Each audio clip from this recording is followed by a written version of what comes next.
Grand bonheur de retrouver Danny Dubé à la rubrique Les coachs dans la salle de presse du Centre Bell. Danny, comment ça va? Super bien. Et toi, je sais. Excellent. Est-ce que tu t'attends au même genre de match, la même teneur en intensité que lors des séries éliminatoires du printemps dernier entre ces deux adversaires ce soir? Ben écoute, c'est pas des séries, donc on est en saison régulière. En saison régulière, là, des sprints, il n'y en a pas beaucoup. C'est un marathon. Alors, le marathon implique qu'on maintienne notre vitesse de croisière. Bon, évidemment, pour le Canadien, on peut relever la défaite des séries et tout ça. Puis, je pense que c'est important d'envoyer un message à cet adversaire qu'on peut retrouver encore en série cette année. Mais est-ce que c'est en laissant tomber les gants? Est-ce que c'est en essayant d'intimider les Capitals? Je pense pas. C'est en jouant avec l'identité qui appartient aux Canadiens.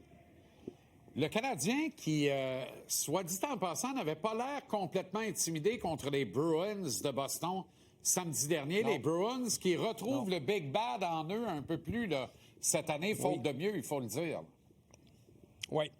Mais tu sais, moi, je trouve quand même inconfortable le Canadien contre les grosses équipes. J'ai fait une petite recherche que je vais te partager à l'instant ce matin en prenant mon petit café. Tu sais, j'avais certaines pistes. Je me disais, je trouve qu'ils n'ont pas l'air très confortables contre les équipes plus lourdes, plus costaudes. Alors, j'ai regardé les chiffres et j'ai été stupéfait. En fait, les chiffres ont donné raison à mon intuition, si tu veux. Cette année, lorsque l'équipe du Canadien de Montréal joue contre des formations de 6 pieds 2 plus, en moyenne, là, c'est pas mal 6 pieds 2. Il n'y a pas d'équipe qui ont des moyennes de 6 pieds 3, mais 6 pieds 2. Et la fiche du Canadien, c'est 1-4-1. Wow. Alors que lorsqu'ils jouent contre des équipes de 6 pieds 1 moins, donc 6 pieds 1, 6 pieds, alors leur fiche est de 9-2-2. Alors, c'est assez significatif pour moi qu'il y a une grande différence parce qu'on a peut-être plus de difficultés à maîtriser l'adversaire dans certaines situations. Et en tout cas, la statistique, après ça, chaque match a son histoire, là, mais la statistique pour moi est assez significative, Jean-Charles. C'est très évocateur. Bon, Martin revient avec une composition qu'il nous a présentée au match de lundi à Columbus dans le top 6. Je réprime un sourire puisque c'est une composition qui me plaît beaucoup. Dans le top 6, du moins. Est-ce que l'occasion sera la bonne et fera le larron dans le cas de Zachary Bolduc ce soir? Oh que je l'espère. Que je l'espère. Mais Zachary a besoin de faire un petit peu de ménage. Tu sais, il est un petit peu comme un ado dans sa chambre qui cherche ses chaussettes. Là. Tu sais, il est un petit peu... il se cherche avec le premier trio. Et je vais te montrer quelques images pour moi qui sont assez révélatrices des séquences de jeu où Zachary cherche plutôt à satisfaire ses coéquipiers de trio. Passe arrière alors que Nick Suzuki n'attend pas cette passe. Je pense que c'est ce genre de jeu qu'on doit éviter de faire, qu'on doit garder les choses très simples, parce que la simplicité égale l'efficacité. Habituellement, ça va ensemble. Sur la deuxième séquence, le jeu transversal, alors qu'à la remorque, on voit arriver Lane Hudson, qui aurait été probablement la meilleure option pour un tir au filet. Puis je vais revenir sur Lane tout à l'heure. Je vais t'en parler un petit peu. Mais quoi qu'il en soit, tu sais, Zachary a besoin de faire les choses simples. C'est un joueur qui doit être très dynamique. Et être dynamique puis être fancy, si tu me prêtes l'expression anglophone, ça va pas ensemble. Alors, Zach, je pense que c'est un joueur qui est capable de décocher des tirs, qui est capable d'aller au filet, de récupérer des rondelles libres, d'organiser l'offensive en territoire adverse. Je pense que c'est là-dessus qu'il doit se concentrer s'il veut avoir un brin d'efficacité avec le premier trio puis espérer rester là. Est-ce qu'on peut lui faire comprendre d'être très linéaire à côté des deux Ice Follies qui sont un peu plus dans la dentelle, là, disons ça ainsi? Puis je le dis pas péjorativement, là. On aime voir la créativité de Suzuki et de Caulfield. Les deux font la paire. Mais ça prend un gars qui est très linéaire, en effet, avec eux autres. Là. Oui. Ben moi, je vais te donner ma perspective des choses. Là. On va mettre ça très steak, blé d'Inde, patate. On va regarder ça très simple. Là. OK.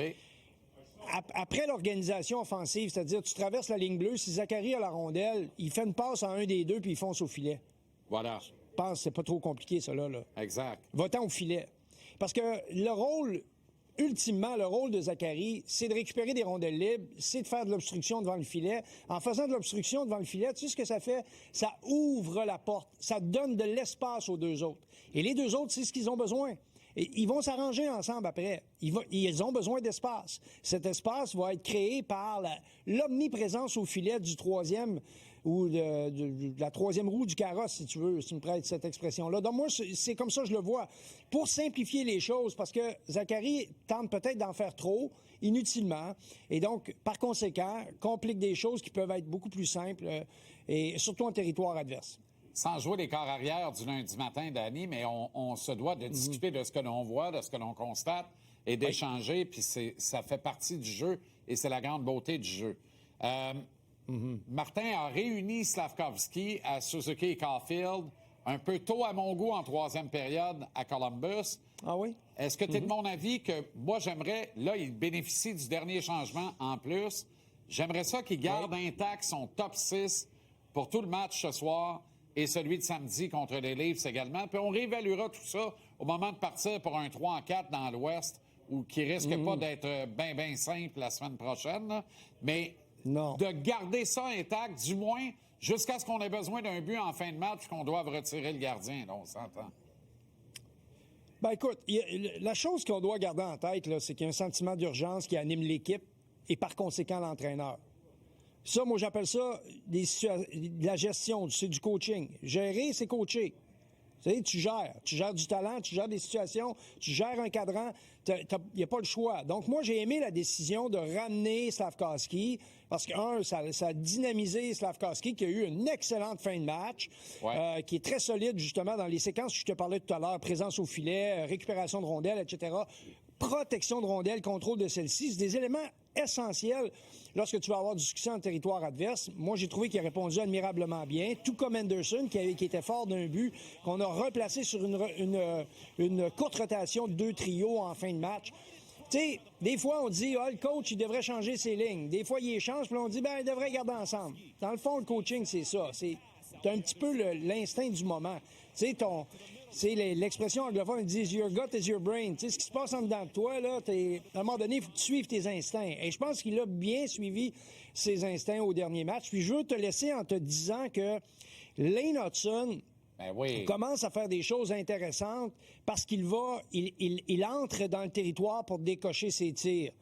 Il a marqué des buts très importants. Sur ses 8 buts marqués depuis son arrivée avec le Canadien, là, 6 plus 2 cette année, il y en a 5 qui ont été décochés de l'enclave ou à l'intérieur de l'enclave. C'est que pour ceux qui cherchent à se démarquer quand il y a la rondelle, donnez-lui plutôt les écrans et l'obstruction au gardien qu'il a besoin, parce que c'est avec des tirs du poignet comme ceux de l'autre soir qu'il réussit à déstabiliser la défensive adverse ou à mystifier le gardien carrément. Et je te dirais en terminant qu'après avoir fait une petite recherche, les meilleurs défenseurs de la Ligue nationale marquent rarement des buts de la ligne bleue. Ils marquent tous des buts de la zone payante, à l'intérieur de la petite glace, ce que Lane Hutson fait à merveille. Donc, quand ton défenseur élite est dans l'enclave, tasse-toi pas d'à côté pour avoir une passe. Va-t'en devant le filet parce que c'est ça qui va optimiser les chances créées par son incursion dans le territoire. Moi, c'est comme ça que je vois les choses avec Lane Hutson et j'espère qu'on va continuer de persévérer dans ce sens-là du côté du Canadien. Très intéressant, Danny. Merci infiniment encore une fois. Bonne soirée, bon match. On se reparle la semaine prochaine dans les avant-matchs.